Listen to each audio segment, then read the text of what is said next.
I recently became fed up of finding papers and then struggling to find connections and spending so many hours in doing so. But then, I recently came over an AI tool, and my word is it a game changer. As researchers, we are constantly finding connections from papers that we source, whether it's new ones, old hallmark ones, or even ones we find at conferences. How we develop new ideas can entirely center on patterns and trends we find not in papers, but actually between them. And that brings me on to why this AI tool is so important, and I think everybody should try it if you are a researcher, just to see how quick it can enable you to spot new trends and patterns and think of new ideas based on how it works. So what is this actual AI tool? It is known as ResearchRabbit, also known as ResearchRabbitApp.com. It is an online tool designed to help students and researchers streamline the process of gathering and organizing information for their projects. The platform allows users to save and organize research sources, take notes, create citations, and even generate bibliographies in various citation styles. But what blew me away and what I was really interested in was this actual UI and this notion of network interface. So when I show you in a moment's time, it actually connects different papers based on authors, dates, times, citations, and you can visually see the connection between these papers. And having this is the first time ever that I've seen looking at large amounts of PDFs essentially that we have stacked up on our desk or as files on a computer, actually visually connected, so we can see which papers have better groupings, which papers are actually more on outlier, and it can help us to kind of either solidify or disprove pattern or trend that we have. It looks really good to use, it's really interesting to use, and main thing of all, it is free, which is a game changer. And looking into their website, what they've said is their main aim is to make the research process more efficient and effective, so researchers can focus on the analysis and the writing part, and not so much with kind of the boring grunt work that we all don't like. So I think this is time we go give it a test run, and you can watch how I use it and actually how it works. So as you can see now, I've got ResearchRabbit open, and if you want to, you can scroll through kind of the tutorials and how it works and what is it used for, but we're going to get straight into actually using it, just so you can see how capable it really is. So as you can see on the left, I've got some kind of practice runs that I did earlier in the week when I first came across this AI tool and I wanted to see its capabilities. So we're going to start this off with something fresh in terms of oxidative stress. You might have seen a recent video, I'll put the link in the video description, where else ChatGPT can it write a research paper, and they use the oxidative stress as kind of the theme. So if you want to check that out, link is in the video description. But anyway, let's crack on with this. So I've just copied a title that I looked at prior to prepping for this video, just to see if it's able to pick it out using its database softwares. So we're going to click search now. No. Right.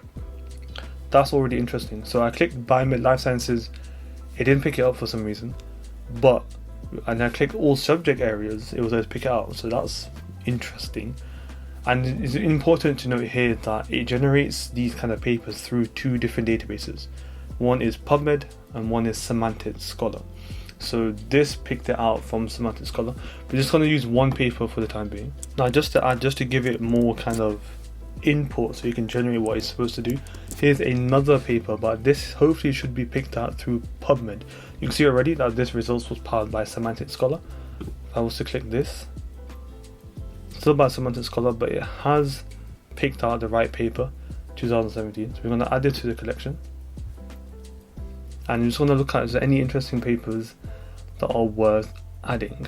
So polluted air, again nothing kind of related, so we're just going to leave that for now. You can already see now on the screen it's picked out these two, but I'm only giving it two papers, one from 2017, one from 2022. Now if I was just out of interest, want to look at similar work, and this is where it gets really interesting. It's now picked out similar work, and I can click on it.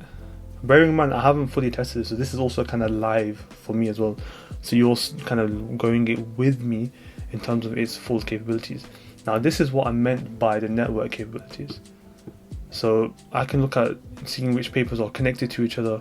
So look, I've got one for 2000, 2093, and 2093, 1993, 1993. I forgot my dates. Anyway, it's now looking at all of these similar work across everything and looking at what is connected and what isn't. So this green, I presume, is the main paper from 2022. It is linked to the paper that I found, so there is some link. But what's interesting is that these for some reason don't have a link to this paper directly.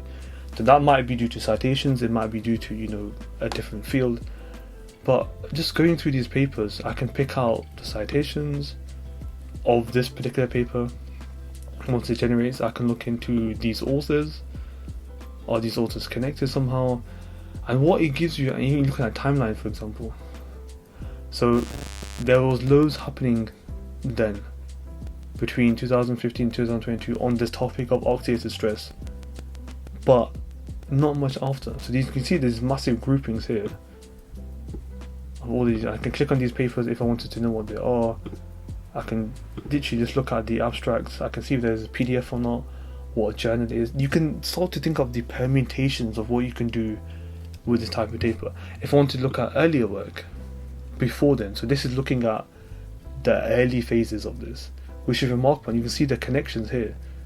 But if I want to look at something later, so this is later than the latest paper that I gave it, just like that.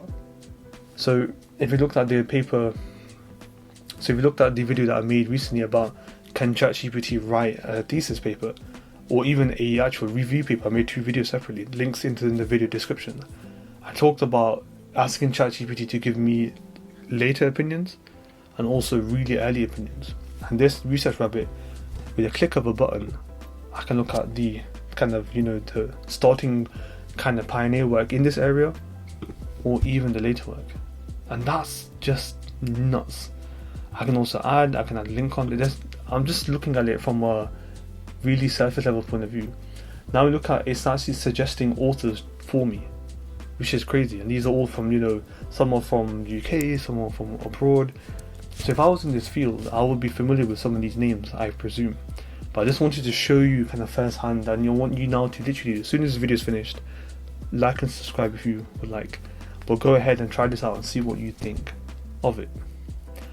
It's also linked to Zotero. Zotero is actually a very important software in terms of kind of the research repository form of view, and the displaying your research data management, all of that type of thing. You can create new categories. So imagine different chapters in your thesis or your PhD paper, stick it in there and just find what ResearchRabbit can find. It hasn't taken me long, and I've got some interesting insights if I was in the field. And there's so much more that you can do. You can even export the papers. So yeah, add collaborators, email updates. Just the AI is nuts. It's crazy. I want to stop here, so I want you guys to check it out yourself. Let me know in the comments if you do and what you have found, good or bad. I'm just kind of sharing the awareness of this. You guys can use it. But wow, it's crazy. So it looked pretty capable, but are there any limitations? Yes, of course. The first one is, just like ChatGPT, it's only going to be good as the papers that you feed it. So like with anything, the better you give it, the more you're going to get out of it. Just like if you were to go to a doctor or a GP, the more you're very clear and transparent with the information you give, the better, more accurate response you're going to get in a timely fashion. So be careful about what papers you give it and feed it in order for it to generate the network of connections that you saw in the live walkthrough. Second limitation is that it uses these big external databases. So PubMed and Semantic Scholar. Now, although they're very well versed and very capable and have massive repositories, any issues that happen there will naturally feed into ResearchRabbit. So it's something to be aware of, that I would also advise have them as a separate tab. If there's any problems or things missing there, most likely you're not going to be able to find it within this ResearchRabbit software, because it's pulling information from those databases, and some of your papers might not actually be in there for some reason, or you might not find new research because it's not been indexed into these databases perhaps. So something to bear in mind when you are using AI tools like this, in particular ResearchRabbit. Now, third one, it's not really a limitation, but it's more of a kind of a caveat to remember, and that is the notion of, although this is very capable, very interesting, nothing can sometimes beat just printing out a few papers, heading over to a coffee shop or wherever, and just having a highlighting pen and having a proper read and finding even bigger connections. This is more of a supplementary tool, I would feel, not a replacement for the hard grind of sitting down, finding all these papers, reading through and finding commonalities. There's something to add on to your kind of workflow of finding connections that are going to be useful for you as a researcher. That's something more, as not as a limitation, but something to bear in mind. So I definitely urge you to check this AI tool, ResearchRabbitApp.com. I'll leave the link in the video description down below. Do let me know what you think, if you were able to find some useful information or if you didn't find it useful at all.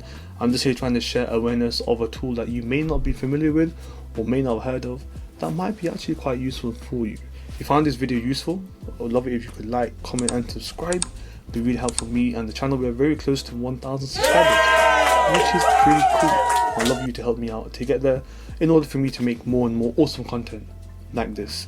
There's another video here of how my current perception of AI is that I think is worth watching, because you might get a better understanding of what my opinions are and what the current status of research and AI is. So let me know if you do watch it, comment there if you want to. But I should leave you for now. I should stop talking. Catch you in the next one. Take care.